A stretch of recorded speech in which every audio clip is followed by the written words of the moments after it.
Yesterday morning, we were shocked and saddened to hear about the untimely passing of young actor Anton Yelchin, who died at the age of 27 in a fatal car incident. The actor, best known for his roles in movies such as Star Trek, Odd Thomas, and Charlie Bartlett, was a charismatic and up-and-coming actor, one who was continually on the verge of breaking out, but in every movie you always saw him in was bringing his A-game.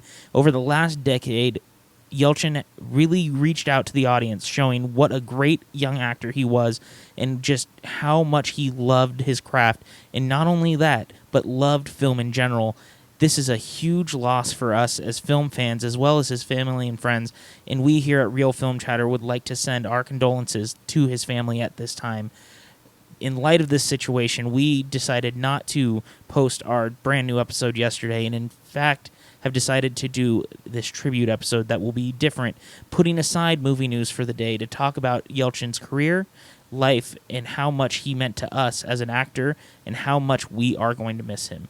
So sit back, relax, and please enjoy our tribute to Anton Yelchin. Shut up and sit down.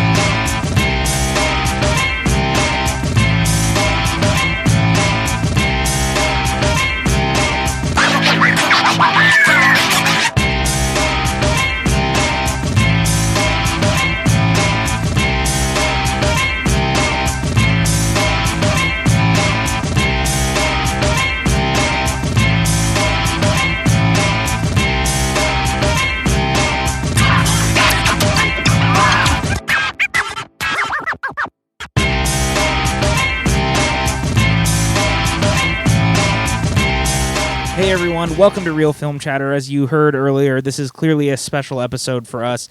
We're not going to be doing any movie news. We actually, like I said earlier, we held off on our brand new episode that we were supposed to do yesterday because we didn't feel comfortable releasing it on the same day that Anton Yelchin died. I couldn't bring myself to try to whore out hits for this in light of what was going on because this hit me so hard. This has been absolutely tragic and devastating. And by the way, for those who don't know, my name is Patrick Campbell. I am the creator of Real Film Chatter, and with me today is our good friend, Andy Comer. How's it going? How you doing, man? Yeah. I can't wait to see Star Trek and all of the other movies that are still coming out. And the thing is, though, like, I love a lot of the movies that he's done, but like there's so many that I haven't even seen yet still that I like just wanted to get to. I just haven't gotten to yet.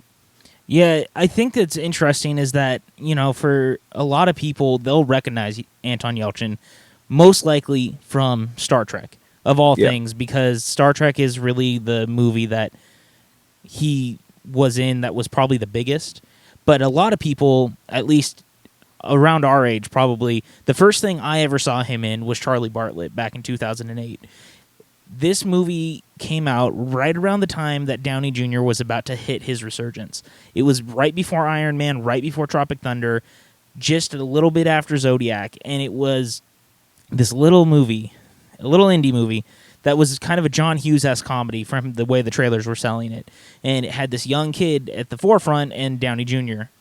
Of course, the young kid ended up being Anton Yelchin, and I ended up seeing this appear in Sacramento probably its opening weekend, which was unusual. We don't get a lot of the smaller films up here, at least that early into their runs. And I remember walking out just blown away by this young kid who was at the forefront of this movie as the lead, because I kind of remembered I had seen him in Alpha Dog, but I didn't really remember that because there was a lot of other people in Alpha Dog too, so I didn't latch on to Yelchin as much as everyone else. But it was Charlie Bartlett.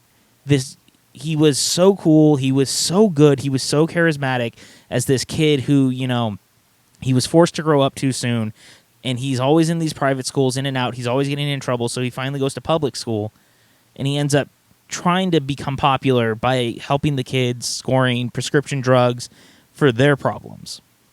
And it was this great role for so many reasons, for the for how funny he was, how cool he was. He was very Ferris Bueller-esque, but there was just this hint of pain and sadness underneath, and he could go from being the funniest guy in the movie to the most devastating whenever he was telling stories about what had actually happened in his life. And it was the way he could turn that switch. I was so impressed because a lot of young actors can't do that, especially convincingly. And so I remember walking out, and the first thing I said was, he's going to hit it big, and Downey Jr. is going to have a comeback. Because it would, like I said, it was right around that time, and it turned out to be proven right on both counts. Because Yelchin ended up becoming bigger as it went on, and Downey Jr.'s career skyrocketed that May once Iron Man hit. It was amazing, and I've really, Charlie Bartlett holds a special place in my heart for that reason, and I really, really adore that movie. But it's because of Yelchin more than anything that I love that movie. Yeah, for me, I encountered him first with Alpha Dog, and I remember seeing Charlie Bartlett come out, and I'm like, oh, he was in Alpha Dog, but like Alpha Dog has Ben Foster as insane as possible, so like he steals that for me. But like Yelchin in Charlie Bartlett was definitely his breakthrough.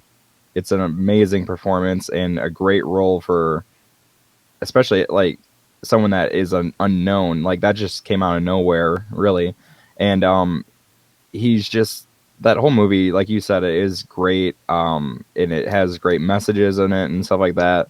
And Downey Jr. is awesome. Everybody's just awesome. So if you haven't seen Charlie Bartlett, get on it.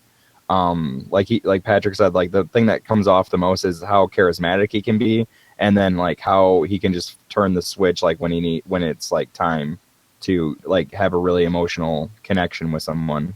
Yeah, and it's just amazing. I think that's really, it was always him in these movies. Even after that, you see how much he could tap into that inside of him, because any movie you watched him in, the people he was around, he could really latch onto their performances and use it to flip it and make his better. And it's unusual when you see that, especially again with young actors, because when he died, he was 27. Charlie Bartlett's probably around 10 years old, 8 years old now. So that came out in 07. Well, it came out in 07, so you have to assume that he probably made it the beginning of 07, the end of 06. So he was, probably around 17 or 18. Mm-hmm. He wasn't very old, and for someone to go toe to toe with someone like Downey Jr. in a movie like that, and be able to play off of an actor like that, especially as Downey Jr. was, coming off Kiss Kiss Bang Bang and The Singing Detective, and he was really having this resurgence in his own career, and, had found his own way as an actor again, something that a lot of people didn't think he could do. And you had this young kid who could stand up in the same room with him. There's a scene where he gets, his mother and Downey Jr. are sitting in a room, and it's right after you find out that one of the kids he had given the prescription pills to has tried to OD.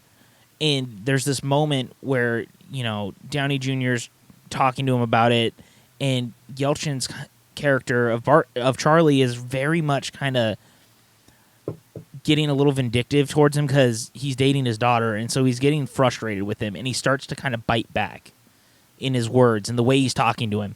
And it's kind of escalating, and it's really good. And it's amazing that you can see him going against someone like Downey Jr., and the riff is so good. And it was so unusual for such a young actor of any age range, for me at least, to see that. Yeah. It's that movie is extremely powerful to me, and like speaks to me like volumes every time that I watch it.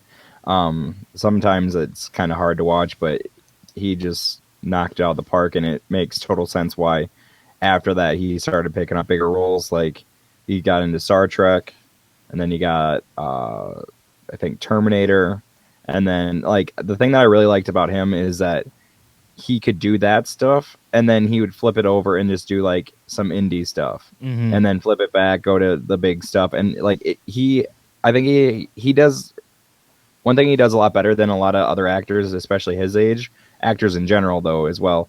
is that he flips back and forth between indie movies and big budget movies like it's nothing. Like he'll probably have like two or three, I don't know, maybe even more than that if I guess, of like indie movies that like you'll probably just like randomly hear about, or like unless you're like us and you know, like on Twitter we're like hearing about all this crap about much like how good a movie's doing or whatever. But like he'll do like 4 or 5 of those, and then you'll hear about the big movie that he's doing, or Star Trek or whatever. And it's just really nice to see someone, especially his age, that can flip back and forth and do so many like such a diverse like collection of roles. Yeah, and I think that's what's so interesting about his career. When you look, he actually started, with bit roles on things like ER and CSI, and he did a lot of television. But as he was getting into, actually doing film, you started with things like Alpha Dog, and then you'd see him doing little indie movies like Charlie Bartlett. Then he did go and do Terminator Salvation. Then he'd go and do another little genre film, or, then he'd go do Star Trek. And he always treated every movie like it was the biggest movie in the world. There's not a single performance of his in his career where it feels like he phoned it in or he didn't want to be there. Even if maybe the script wasn't the best, he threw himself into it. Terminator Salvation is a very, very great indication of that for him as an actor, because I think Salvation as a movie is mostly a mess. There's moments that are fine and, some good stuff to be had, but that film lived on the fact that Yelchin was so good as Kyle Reese. This was something I wasn't expecting going into it either, because, I'd already kind of been burned by Terminator 3, and Michael Biehn, to me, was Kyle Reese. So it was always going to be hard to see someone replace him. But when you see Yelchin in the role, in the first moments you see him, he's this scrappy survivor at the end of the world who ends up saving the hero of the movie, and the "come with me if you want to live," and it turns out he's just this broken, tired human man. And Yelchin was young when he did this too, and yet he brings that brokenness that Michael Biehn brought to the character, just that tragic feel. But Yelchin made it his own. And it was such a great performance in an otherwise pretty forgettable movie that it is probably the only reason really to watch Salvation, at least in my opinion. Yeah, I'd agree with that. He's like 1,000 times better than Chai Courtney. I don't understand how he was the one thing they didn't bring back in Terminator. He probably didn't want to after obviously they would try to get him before he read the script, but like if they tried pitching it to him, I doubt that I guess they would try to separate from that because it didn't get good reviews, so it makes sense. I know, but I think that if you were going to do one thing with Terminator Genesis, the one thing other than bringing Arnold back, you obviously can't use Michael Biehn as that version of Kyle Reese again. The one thing you do is bring back the one thing that worked in Salvation, which was Anton Yelchin as Kyle Reese. And that was one thing that I actually saw a lot online when Genesis started ramping up and we started learning about what it was going to be, was a lot of people going, the one thing you need to do is bring Yelchin back. And it was amazing to me that somehow the producers missed all of that and went with someone so completely the opposite of Kyle Reese as a character, when you had Anton Yelchin, who was able to do that character such justice and then not bring him back again. Yeah, well, another thing that it might have been is, he is pretty busy. I'm looking at his IMDb page. I was wrong. He has like at least 7 or 8 movies a year. Mm-hmm. And he still has 4 left. Yeah, and he still has 4 left that haven't come out yet. But last year was he probably was working on Star Trek. Maybe he wasn't even able, if it was up to him, maybe he wasn't even able to do it because of how busy he was, because he is such a great dynamic actor that like everybody wants to work with him. And that's another thing, like in interviews, anything I've ever read about him, people have always been drawn to him.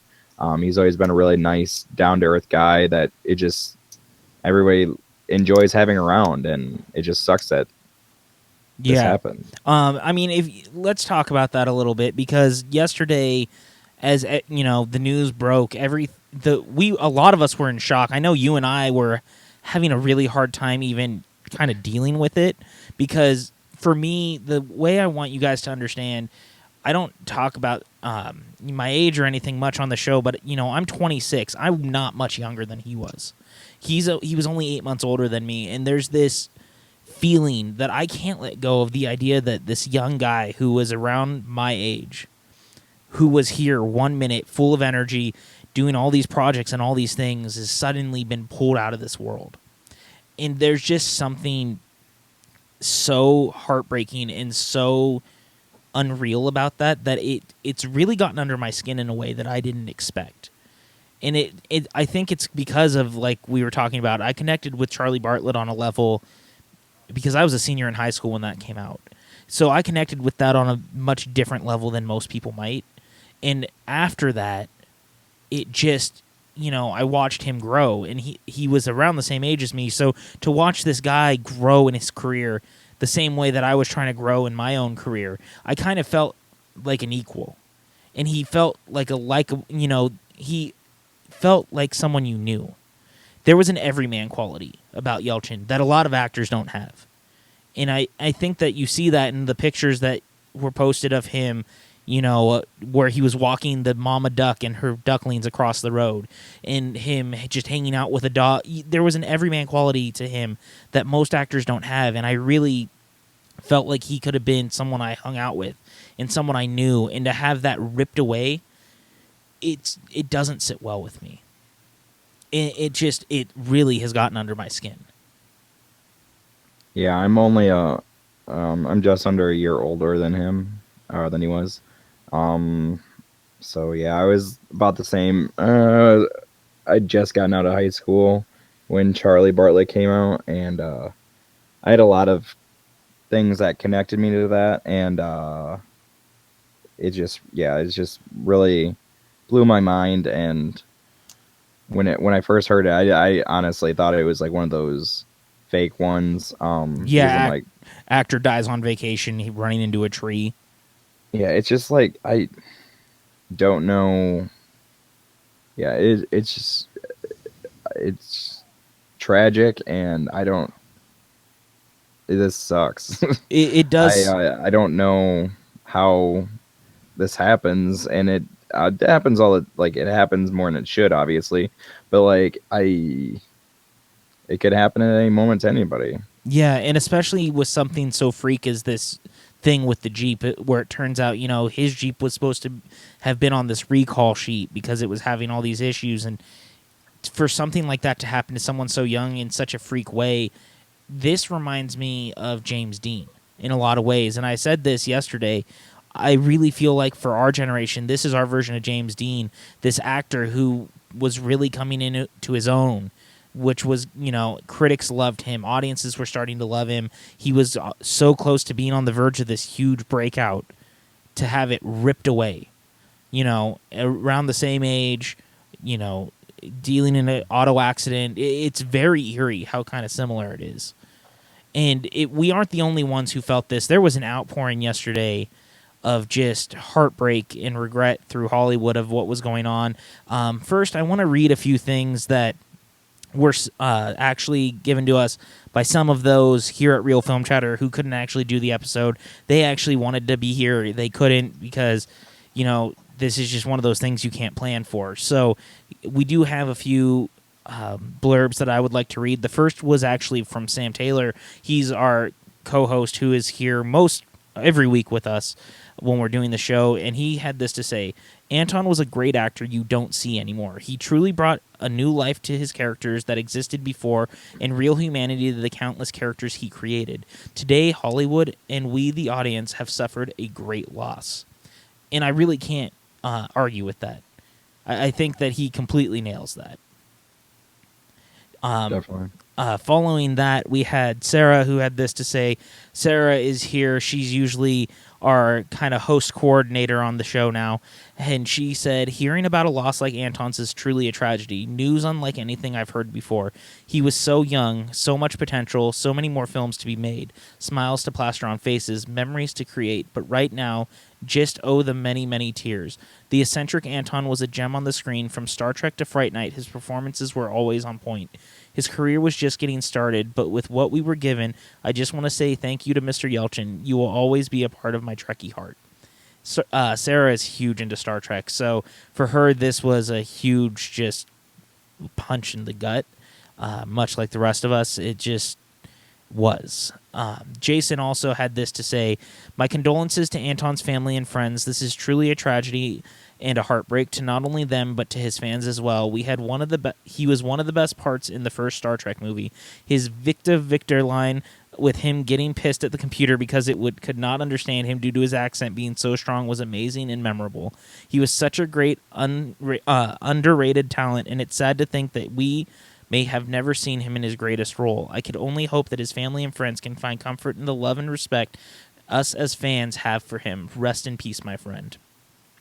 And finally, we also have Diego Crespo, who had this to say, which was, Anton Yelchin was always great in whatever role he was cast in, no matter how big or how small.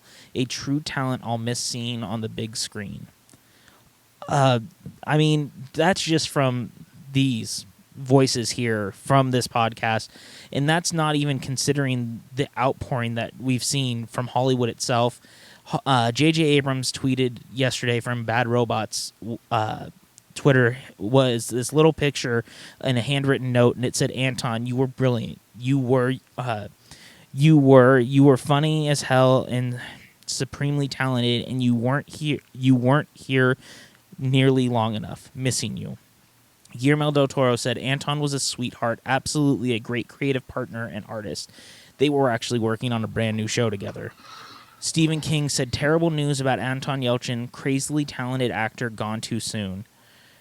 These were people who were just getting to know him over the last year because he was getting ready to do a Stephen King adaptation, and you had Del Toro who did voice work. He was doing voice work with because he was going to be in the new Netflix show that Del Toro was doing that was animated.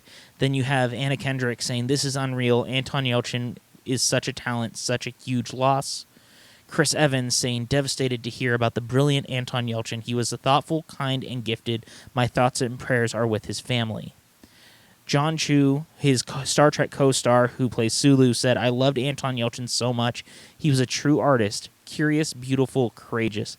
He was a great pal and a great son. I'm in ruins. Please send your love to Anton's family right now. They need it.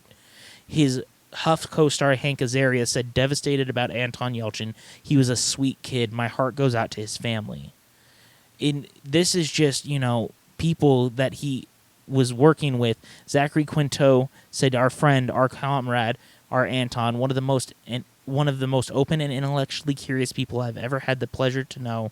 So enormously talented and generous of heart, wise beyond his years and gone before his time. All love and strength to his family at this impossible time of grief. And it's just, these guys get it.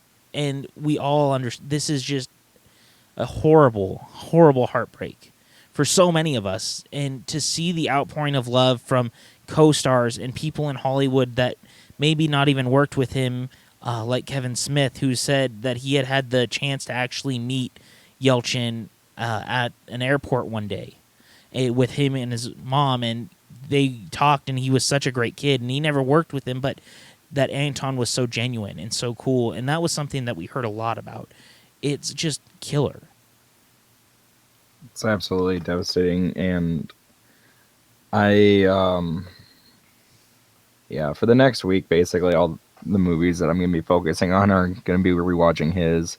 Like tonight, I'm watching Green Room again, and I'm off the next 2 days, so I'll probably just binge every movie I have with him. Mm-hmm. Star Trek comes out in a couple of weeks or next month around this time. And then he has 4 other ones that aren't even out yet. So yeah, and you know what's crazy about the Star Trek thing is we're actually going to be at Comic-Con, and they're doing the premiere for the film at Comic-Con this year, and we were actually going to plan on trying to get into it. Mm-hmm.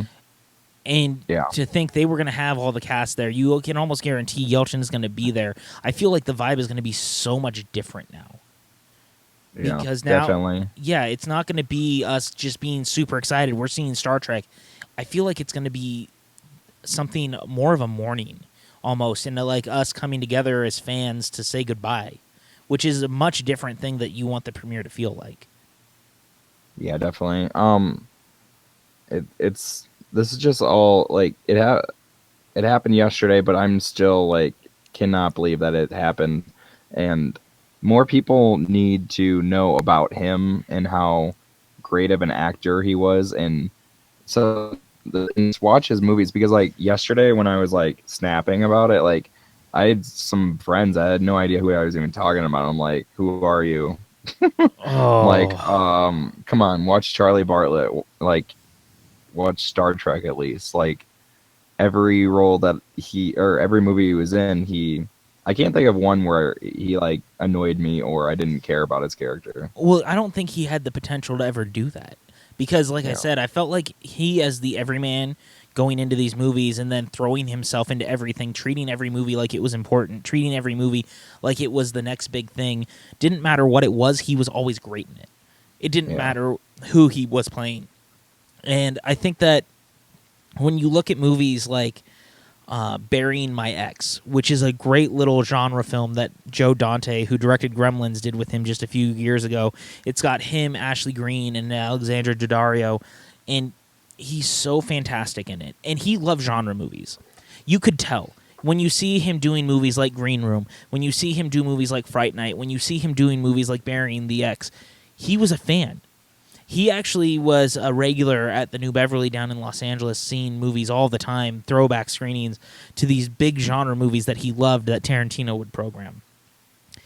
He was a normal guy like us who just loved movies, and it looked like that he kind of modeled his career after that idea, that he wanted to be someone who could just do anything to entertain anyone, including himself. And I think that really shows in everything he ever picked. Yeah. I mean, it just you saw Green Room. I haven't had a chance to see it yet, and that's going to go down as one of what I've heard, one of his very best performances. Would you say he threw himself into it as much as he could to, entertain the audience, including himself? Yeah, like you said, every role is like that, and Green Room is no exception. He I he brings something special to every role, and you just gravitate towards his character, and it's just going to be something that never going to have again, and other people might feel a little bit, but like it won't be the same. But it's just really tragic. I It just is. fucking believe it. I know. And last night, because kind of where a lot of people are, Sarah is still, she knew who Yelchin was off of Star Trek. She'd kind of seen him in other things, but last night I was trying to get her up to speed on some of the other stuff she had never seen. So we actually sat down to watch Fright Night, and Fright Night was one of those movies. I remember when they were making this, and a lot of people were really upset because the original Fright Night is considered one of those big cult classics of the 80s, a movie that people love. It's kind of a vampire-defining genre film for a lot of people. And so there was a lot of scrutiny coming along when the movie was being made, and when Yelchin was cast, and then Colin Farrell was cast, and David Tennant was cast, it seemed like that kind of subsided, and people started to get very interested. And once the movie finally landed, it ended up being something very special because it was a rare horror remake that was as good as the original and brought its own life to it. While the story was similar, it kind of did its own thing at the same time. And a part of the reason it works so much is because of Yelchin. His performance is so genuine and so awesome because he goes from this kind of cocky high school kid who thinks he knows everything, and the moment that everything happens and the shit starts to hit the fan, when you learn that his neighbor is the vampire and is going after his family and all this stuff, he has to grow up very quickly, and he goes from being so cocksure to terrified but relentlessly going after this guy. And it's a great performance, and it's so layered, and he's so fun to watch in it. that it was the reason that that movie, which could have easily been a disaster, was so good. Yeah, that one really surprised me how much I enjoyed it, and he was definitely a huge thing that I did love about it, and it ended up surprising me and being a pretty enjoyable film, uh, in an enormous part due to him. Hmm. And And I yeah, remember just, like I said, because of Charlie Bartlett, it gave me hope. And it was something that I continued to see over much of his, very too short career at this point. Because you look at the things that he was in, there's all these great movies. Like, there's one that was very popular just a few years ago. It was Like Crazy. And I know our mm, friend Mike loves this movie. And it was this kind of romantic drama that he was in with, the girl who's leading Rogue One. I can't. if when Mike hears this, he's gonna be flipping out. He's gonna be screaming because neither of us can think of this girl's name. Let me look. Yeah, Oh my god, this is gonna drive me nuts. well, Sorry, Mike. sorry, Mike, but we know that Felicity Jones. Felicity Jones, and it was a special little movie in a lot of ways because it was, again, the everyman in him, that performance he gives there, and there's a real connection between the two that makes that movie just so fascinating to watch. I know that a lot of people don't like it, and a lot of people really do, but if you've never seen it, it's worth watching for the performances alone, especially Yelchin's, because it's just this natural everyman quality that he oozes off, and you can't stop watching because of him. He was always the one that could grab you and really pull you in no matter what it was on screen. And I think that that's something that a lot of actors don't have anymore. They don't have that pull, that gravitas. He was very much like I said earlier, he was a James Dean, he was a Jimmy Stewart, he was the Tom Hanks, someone who could really get the audience into the role, really pull them in, really make them feel like you could relate to them and just break your heart. And that's what's so amazing. Yeah, he had a really rare gift, and it is. I can't believe that it's gone. I'm really excited about these upcoming films coming out. Hmm. And obviously, I really hope that, like, I know that I've caught a few of them, and I know that there was a few that I haven't seen that are on Netflix. So definitely check that out. Because I know, like, I saw Odd Thomas on there, and Hmm. Burying the Axe. I still haven't seen it, but I know that it was on there at one point. I don't know if it still is. It's not But anymore. I think Odd Thomas still is, though. yeah. Um, Definitely a really unique character actor. He did such a wide array of roles that it's just amazing how, like, the talent that he had. And not just that, the talent he worked with.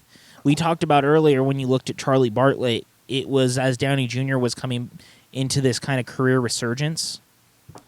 Hmm. And then you look at, he did that movie The Beaver that Jodie Foster directed and starred in, but Mel Gibson was also in as Gibson was trying to make his comeback.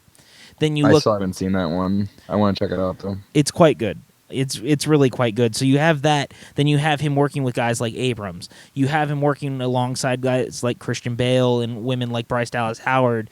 There's just tons of talent. And I think that when you see how genuine he was as a person, that's this outpouring of, people, guys like Aaron Paul, like I said, Kevin Smith, all his co-stars, people he didn't even work with because they knew Yelchin. And I think it's funny because Slash Film was actually talking about how, they went to the Star Trek Beyond set days a few months ago. And when they were there, the production was being very tight-lipped, and they were like, oh, well, you can't say anything. Just be very careful. It's still a big, secretive production. So while they were sitting there, Yelchin just starts making shit up and just busting the crowd up. And he's talking about how now Chekhov's got this. he's become a womanizer and he's a drunk and he's battling alcoholism and he doesn't know what to do with his life anymore on the Enterprise, and just goes completely off the rails because they didn't have anything else to talk about, really. So you can actually go to Slash Film and listen to the interview. It's about 12 minutes, and Yelchin is just funny and smart and ridiculous in this way that he wraps everyone up. And it's just really funny to me. And I think that it speaks volumes about him. And it kind of wraps up his whole character and his whole nature of as a human in that little 12-minute clip, for him to just go into it and just, have fun with it. Mm-hmm. It's I don't know what else that we can say, but like I'm just I do have to say, one thing I'm looking forward to is that TV show that he is doing with Del Toro. That it was this little animated one, and they announced him last week that he was in it. He'd already done all the recording, but they didn't announce the cast until last week, and he was leading this. And I think it's Troll Hunters, I believe, is what the animated show is going to be. Del Toro's producing it, and it's got Ron Perlman, Kelsey Grammer, and a bunch of others, but Yelchin was the lead character. I saw that list. Yeah, and so, like, he wasn't beyond doing stuff like that. I mean, come on, this is the same guy who was a voice of Clumsy the Smurf in the Smurfs movies.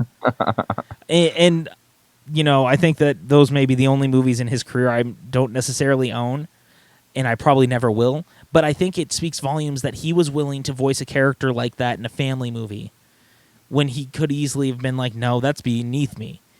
But he looked at it as a chance to do something special, I guess, for kids, and I think that's really cool.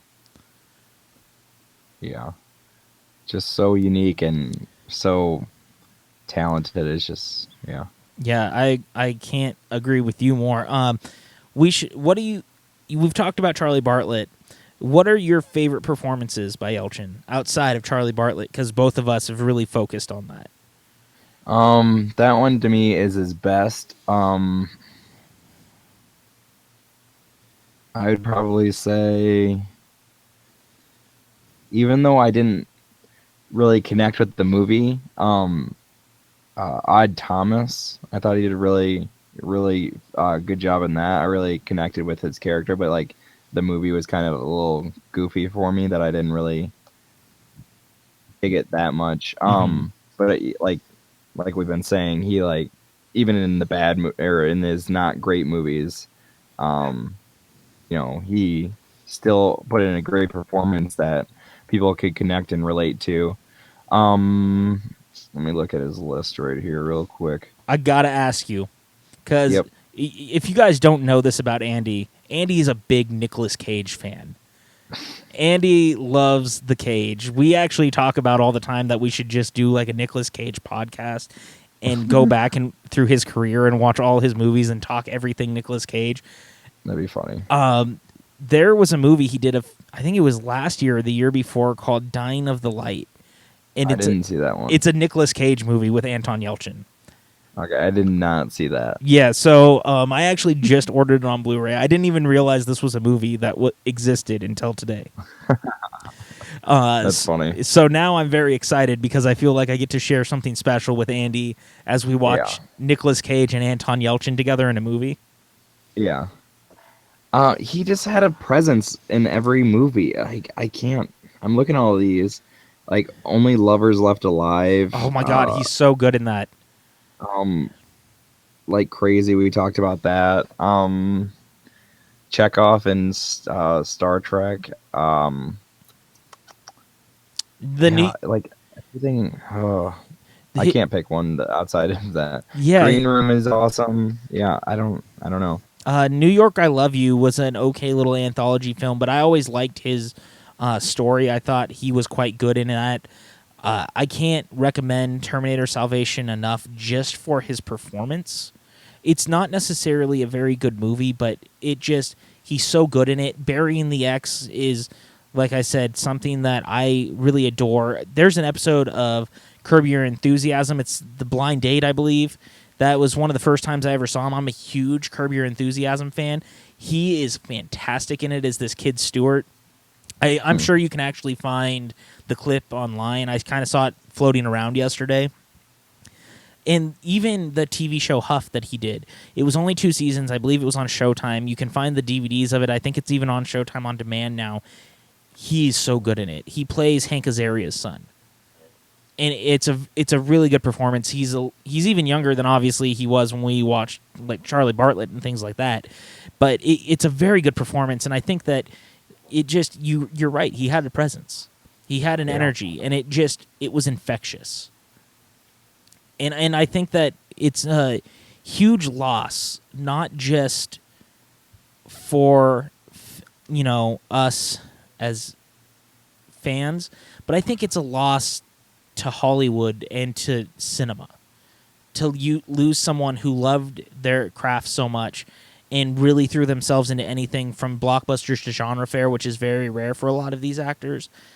It just hurts, and it's so sad to see someone so young and so full of life taken away so needlessly and carelessly.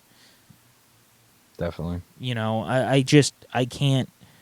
It's hard, and I still can't quite wrap my head around it. But I am so thankful for Yelchin and for all the different memories that I have, enjoying different movies with him, sharing. Charlie Bartlett was a movie that I kind of passed around like a drug for a while after it came out on DVD because so many people didn't see it, and I just take my copy and go, "You need to watch this." It kind of felt like I was dealing under the table, just here, take it. And a lot of people, I feel like that movie connects with a lot of people. So if you haven't seen it, you've got to watch this movie. But if you watch one of his movies, it has to be Charlie Bartlett. Mm-hmm. It has to be. It has to be Charlie Bartlett because you get to see in that film at that young age that he was at the versatility of an actor that could do anything. And it's heartbreaking to think that we may never have seen his greatest performance. Because I think that there was an Academy Award in his future that he could have easily earned and taken home. And I think that, he would have really, really deserved it, especially more than guys like DiCaprio. I'm still bitter about that, winning for The Revenant compared to some of the other guys. There are at least 3 other roles he should have won it for. That's not what we're talking about here. No, it's not. I'm just proving a point. Yeah. But I do really, really want to just express my gratitude to Yelchin and his family for. I want them to understand what he did for me. It was high school. Right after high school, in high school was a really hard time for me, and Charlie Bartlett, in a lot of ways, collected my feelings about how life and high school and love and relationships and family was. It was a movie that really wrapped me in a lot of ways and kind of just kicked my ass because it really made me feel and understand, and I connected with it in a big way. And I want to thank them for giving us this son who was needlessly and endlessly entertaining. And just, I cannot be more grateful for the many memories that he gave me, the great performances, the laughs, the tears, the emotions, the things that he gave us. Because he reached me on a level that most actors never have and never will. And I felt like I knew him. I felt like I grew up with him, and I feel like I lost a friend. And I can't just sit back and swallow this easily. But I can sit here and tell them thank you. That you will never understand how much your son did for me, how much your son did for us as film fans, for life, for people. Because there is so much bad in the world right now that people are so lost in. And we forget about that. And Yelchin was a light to this world that we lost too young and too needlessly. But at least we have the memories. At least we have what he gave us. and he can live on in our hearts. And for me, that is more than most people.